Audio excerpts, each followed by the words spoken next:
Continuamos con Saber y Sabor. Jorge, vos querías... Sí, hay dos cositas como complementarias.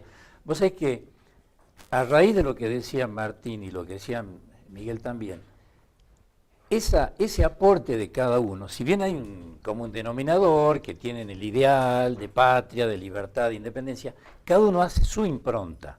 Y como decía Miguel, el profesor Cáceres, la intelectualidad de Belgrano para mí es importantísima. El día 2 de junio hicimos un recordatorio con los amigos del Consejo Profesional de Ciencias Económicas que tienen la deferencia de invitarme. Nuestro día. El día, claro, de invitarme todos los años, para que ese día de ustedes, los contadores, recuerden que el día 2 de junio de 1794 asume como secretario el Real Consulado Belgrano, el Real Consulado de Su Majestad. Este Belgrano, y te lo digo como contador a vos, me vas a entender bien, hace más de 2 siglos, y está en sus memorias y está en todos sus escritos, hablaba de cuestiones que parece que estaríamos leyendo hoy. Y por eso lo voy a decir a colación de lo que bien decía Martín de la generación del 80. Belgrano hablaba hace más de 2 siglos de tener actitudes contracíclicas en la economía para evitar males mayores por el devenir propio de la dinámica económica.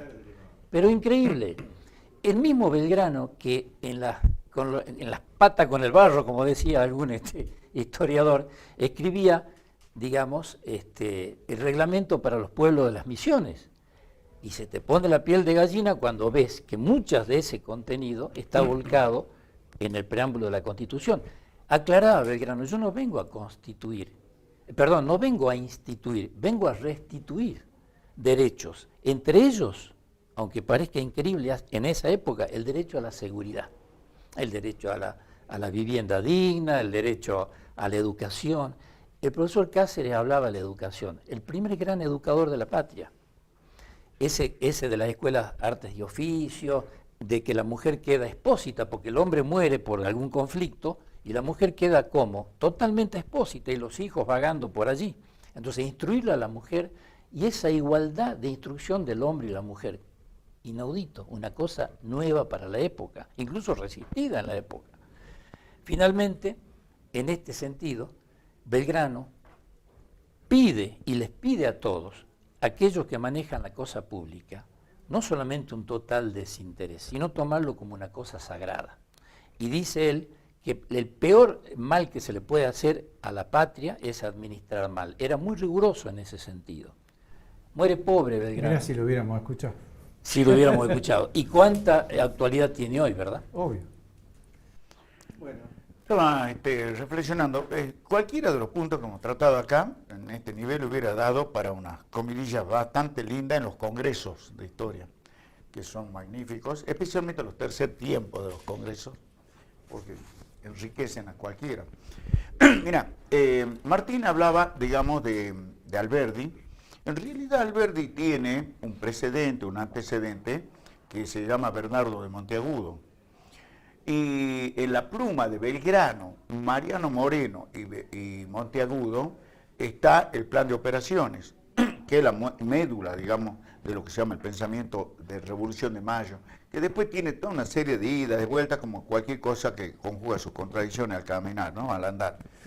Después, posteriormente, tenemos hoy un problema que se plantea, porque por allí escucho, en este problema que tenemos discerniendo respecto de la política nacional, local, a ver cómo se ensambla o no, dicen, no se olviden que las provincias están altas antes que la nación. Eso es un error conceptual gravísimo, gravísimo, no se puede recalar en eso sin hacer puntillosamente un análisis.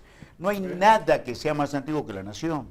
La nación tiene como mínimo, por hablarte nada, decirte 8.000 años. El Estado cumplió hace poquito 214 años. Es decir, es muy probable que lo que se quiera decir que hay provincias que precedieron a la conformación del Estado, pero el Estado es parte conformante del Estado. Sí, yo creo que eso se refiere, lo que vos estás cuestionando, y seguramente con mucha razón de tu parte, tiene que ver en todo caso con una apreciación de legalidad. Porque una cosa es que la nación exista de hecho, digamos, desde hace 1.000.000 de años, si querés, y otra cosa es instauración de una legalidad para constituir una nación. No, Creo que que ahí la está la nación- diferencia. No, ¿no? la nación no le va a instaurar legalmente, al Estado sí. La nación no lo va a poder instaurar legalmente porque inclusive el principio de legalidad en los orígenes, en la genética de la nación no existía. Es decir, la nación está conformada en una multiplicidad multidireccional y en una complejidad, reitero, Está bien, por eso, de por eso factores digo la legalidad, porque que justamente sería- al legalizar habla del Estado de la nación. Y luego planteamos otro término que es bastante churito para trabajarlo, lo del caudillo. Los caudillos en la historia nacional jugaron un rol importantísimo, pero jugaron el segundo tiempo del proyecto de los padres fundadores. Nuestros padres fundadores no pudieron ver constituida la nación, Así es. ¿no? El más viejito, San Martín, que se muere en 1850, y la Constitución de 1853. No la pudieron ver, pero dejaron la conformación del Estado y la declaración de la independencia de los Estados, que es fundamental. Los caudillos juegan el segundo tiempo, y ese segundo tiempo se jugó en Buenos Aires. Por eso es que hacen trasladar el Congreso de Tucumán en 1817 a Buenos Aires, porque había que discernir la segunda parte del Congreso. Era general constituyente para declarar independencia y general constitución. Ese segundo tiempo tiene un impas, se traslada al Congreso, discutamos ahora, y tiene dos facetas fallidas, que son la Constitución del 19 y la Constitución del Congreso del 24, ¿no? Que son fallidas, ¿por qué? Porque eran, como se esperaba de Buenos Aires, que sea netamente portuaria y falta, digamos, de lo que es el federalismo, que es la médula constitucional. Aparte tramposas, porque Por eso no es te abre tramposa, ningún, porque va en contramano del no te abre ningún mensaje juego padre fundador. realmente de inserción, no te los inserta, no incluye. Yo tengo un cierto disentimiento con ese planteo. A ver. Y los caudillos hay que revalorizarlo porque jugaron el tiempo. Ellos defienden los estados provinciales en relación al Estado Nacional que está centralizado, que es netamente portuario. Permíteme, a ver, ¿por qué disentís más? Yo disiento porque una cosa era el autonomismo y otra el federalismo. El autonomismo era la búsqueda de que nuestras regiones, nosotros fuimos una región antes de ser provincia, en dos oportunidades, porque primero fuimos la Intendencia de Salta del Tucumán, se dividió desde Buenos Aires en provincia de Tucumán y provincia de Salta, y la provincia de Salta fue justamente la que gobernó Güemes, que abarcaba hasta Tarija, y después en el 34 Jujuy fue la única que...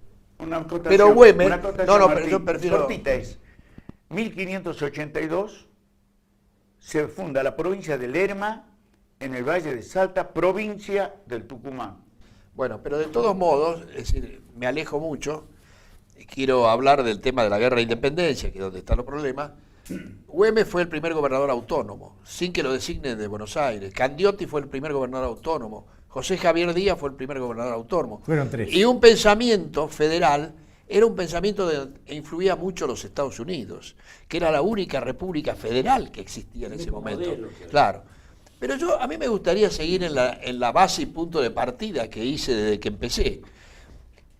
La amistad en tensión patriótica de los patriotas llevó, en la etapa de fines del siglo XIX, a una polémica en tensión también. Pero en el centenario volvió a existir ese mismo planteo. El día que se estudie la cultura argentina, se va a estudiar los hombres del centenario. Hoy es el Día del Escritor. Ahí estaba Leopoldo Lugones en los hombres del centenario. Estaba Ricardo Rojas en los hombres del centenario. Estaba Julio González en los temas del centenario. Estaba Manuel Gálvez en el tema del centenario. Provincianos que vieron el conflicto que traía la inmigración en el país, no desechándola, sino diciendo cómo hacemos para nacionalizarla. Y para eso, en el caso de Rojas, que para mí que fue el más claro, él planteó en un libro que se llama La Restauración Nacionalista, que suena a etapas posteriores, como si el nacionalismo de los años 30, no, Rojas era radical, era democrático, era republicano, y él plantea, porque estudia todo el sistema educativo en Europa, y llega y escribe un libro que ojalá leyeran hoy los docentes, y la metodología docente de las nuevas modas, porque en nuestro país hace años que cambiamos moda, en España por una cosa, nosotros por... Rojas piensa desde el país y dice el tema clave. Lo principal es una educación humanista y es una educación histórica. Porque la educación histórica da conciencia histórica y la conciencia histórica da conciencia nacional. Y si la conciencia nacional en los gobernantes puede haber matices, pero van a defender lo que decían los ingleses más inteligentes que nosotros, que lo dijo Palmerston.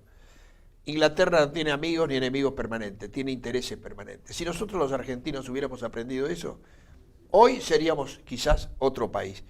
Pero traslado esa tensión patriótica de fines de la independencia, a fines del siglo XIX, al centenario y ahora en el bicentenario, ¿cuáles son las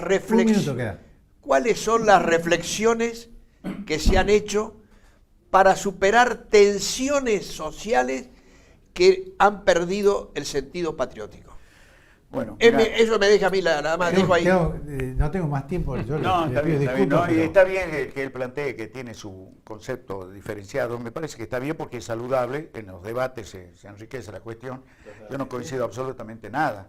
Hace un rato te comentaba, fuera, digamos, de contexto, estamos en este tiempo. Permíteme un segundito. Yo los despido a ustedes. Les agradezco que nos hayan acompañado esta noche. Nosotros seguimos discutiendo en esta mesa, seguimos en este debate que está lindo y seguimos brindando también. Hasta el próximo domingo.